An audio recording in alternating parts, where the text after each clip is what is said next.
Good Morning Business. Business Plan. 7h43 sur RMC Découverte BFM Business. Au moment où le secteur immobilier subit de très fortes tensions, les collectivités cherchent de nouvelles solutions pour créer du foncier à moindre coût. Et pour ça, elles s'intéressent donc de plus en plus aux friches industrielles. On retrouve notre invité. Bonjour Pierre-Cécile Brasseur. Bonjour. Merci d'être avec nous ce matin. Économiste, directeur associé du cabinet Synopter, spécialisé dans la performance des zones d'activité. On compte environ 100 000 hectares de friches en France. On est en train là de se réintéresser à ces zones oubliées, de se souvenir qu'elles ont un vrai potentiel? Oui. Alors, on s'en rappelle pour deux raisons. On s'en rappelle d'une part parce que la loi Climat et Résilience, qui est donc cette loi qui va limiter la capacité pour les collectivités à artificialiser des sols, tout d'un coup montre aux collectivités qu'il faut regarder ailleurs. En fait, on s'y intéresse, mais on s'y intéresse pas vraiment parce que les friches, il y en a deux catégories. Il y a les friches vraiment anciennes, historiques, c'était les sites des années du début du XXe siècle, où en fait on a des grands sites, et c'est les images qu'on a en tête, on en a pas très loin d'ici, Parc André Citroën, etc., des lieux qui ont été repris par la ville. Et puis il y a les nouvelles friches, et c'est celles-là qui posent problème, c'est celles qui ne sont pas très anciennes, celles qui datent finalement des années déjà 70-80, quand on a créé les premières zones d'activité et qu'on a sorti les activités des villes. On a sorti les activités des villes et puis on a enclenché un modèle d'aménagement, c'est-à-dire qu'on a aménagé des zones toujours de plus en plus loin.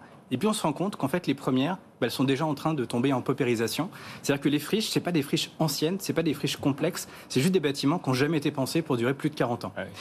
La problématique, ça, on ne sait pas quoi en faire en fait. Ça, c'est la mauvaise friche. C'est la très mauvaise friche, mais c'est le potentiel de demain. C'est-à-dire que pendant très longtemps, on s'est dit un bâtiment devient ancien, on a une SCI familiale, elle entretient plus son patrimoine, ça devient un espace de stockage, un espace un peu dégradé, mais il continue à vivre, c'est-à-dire qu'il n'est pas complètement vide. Et puis, c'est pas grave, on crée une nouvelle zone. Et donc, on déplace les entreprises au fur et à mesure. On les déplace tellement qu'on se rend compte que finalement, aujourd'hui, on aménage plein d'espaces, mais on ne crée pas d'emplois. On ne crée plus d'emplois dans les territoires par l'aménagement.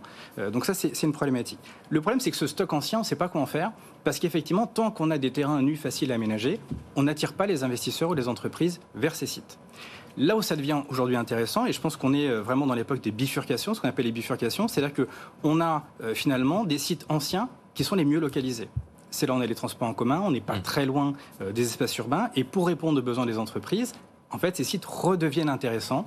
Il a fallu arrêter là. Alors, certains appellent ça la cam, c'est la drogue en fait des collectivités de toujours aménager, pour se rendre compte que finalement, on a au pied de nos territoires. Parce qu'on a l'impression que la grande friche industrielle, c'est un grand terrain vague avec quelques tours à casser facilement. Vous dites qu'il faut regarder à l'intérieur des villes, au plus près, les petites friches. Parce que là, vous nous parlez d'immeubles de bureaux désaffectés. En fait, c'est ça qu'il faut commencer à regarder en priorité. En fait, on a découvert, alors c'est assez terrible, on a découvert finalement que quand on regarde les anciennes, alors j'appelle ça des zones d'activité, maintenant elles ont été rattrapées par la ville pour beaucoup, mais en milieu rural et en milieu urbain, c'est exactement la même chose. Ces espaces en fait d'accueil d'entreprises, aujourd'hui il y a 20% du sol qui est bâti. C'est-à-dire qu'en fait on a ce modèle en France, un terrain, une entreprise, point. Et on implante des entreprises toujours de manière individuelle. Or on se rend compte que les entreprises sont de plus en plus petites, qu'elles n'ont jamais besoin d'autant de terrain, et que finalement, ces 80 autres % restants dans le sol, alors il y a une partie de voirie... Parce que nous, on voit des gigafactories avec des besoins énormes de place. Exactement. En fait, en France, il y aura quelques gigafactories, il y aura quelques sujets un peu complexes, effectivement. Mais c'est pas la bonne loupe, en fait. Mais simplement que 90% du tissu économique, c'est des entreprises de moins de 20 salariés. En fait, c'est des toutes petites entreprises, celles qui servent justement aux gigafactories ou qui servent aux grands comptes, tout le système de sous-traitance, qu'on ne sait pas accueillir parce qu'on n'a jamais pensé de l'accueil de petites surfaces. Or, ces fameuses friches, alors on a 10% de vacances à peu près dans ces zones d'activité, on a donc 20% du sol qui est bâti, et surtout on a des usages très extensifs, c'est-à-dire qu'on a des grandes zones de parking, des grandes zones d'entrepôt, et on peut intensifier. Le problème, Pierre-Cécile Brasseur, c'est que en réalité, il faut beaucoup de temps pour que les projets de réaménagement ils se réalisent aujourd'hui. On voit que parfois ça peut prendre 10 ans. 9 mois, a dit le gouvernement, on va accélérer, accélérer. Enfin oui, mais non. Pour l'instant, c'est pas du tout le cas. Enfin, sur le papier, on dit en 9 mois, on va tout faire. Et exactement. Pourquoi ? Parce qu'on raisonne toujours dans l'approche un terrain, une entreprise. Et quand on parle d'autorisation à réduire, en fait, on est dans ce modèle, on se dit il va falloir qu'on aménage, qu'on ait des autorisations pour implanter des entreprises dans des nouveaux terrains. Il faut aussi anticiper sur les futures friches, il faut prendre de l'avance en fait. Voilà. Faut vraiment avoir en tête que la moitié à peu près du patrimoine bâti a plus de 40 ans dans les zones d'activité. Un bâtiment d'activité, ça ne vit pas plus de 40 ans.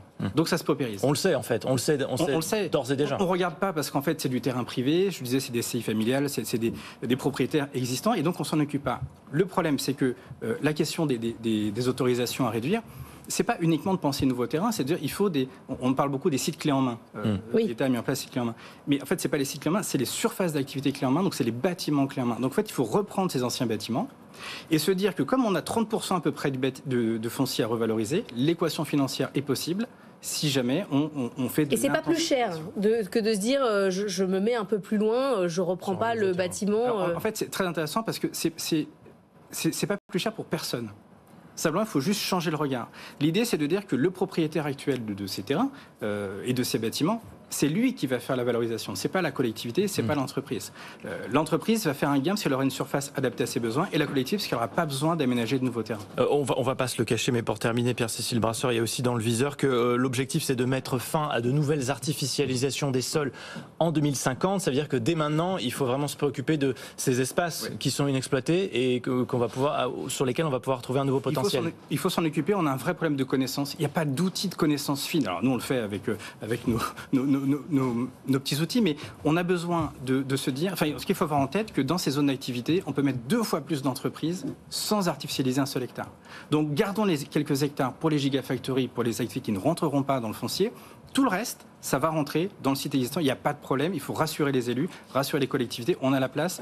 Et surtout, on a besoin d'intensifier pour mutualiser, partager, intensifier. Voilà, c'est tout un nouveau modèle qu'il faut réenclencher dans ces zones d'activité. Merci d'avoir été avec nous, Pierre-Cécile Brasseur. Merci pour toutes ces explications sur ce sujet. Économiste, directeur associé du cabinet Synopter.